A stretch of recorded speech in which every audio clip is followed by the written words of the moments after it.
Cognitive load is generally or often defined as the amount of mental resources necessary for information processing.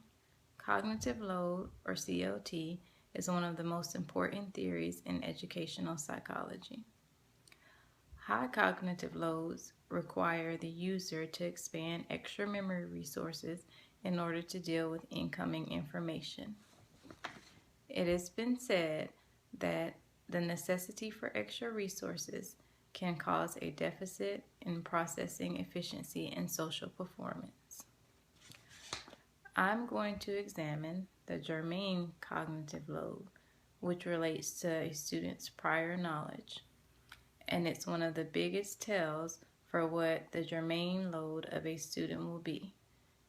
It's generally used in a part of instructional design where you should know your learners.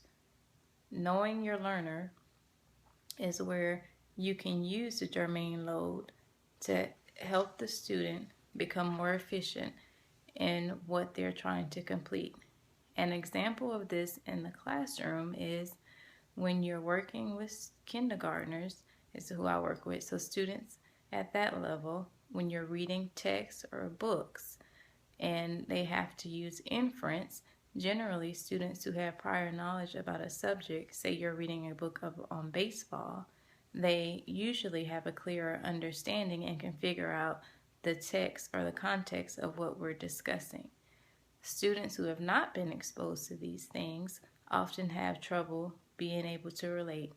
This is just one example of how the germane load can relates to the classroom setting that I'm in.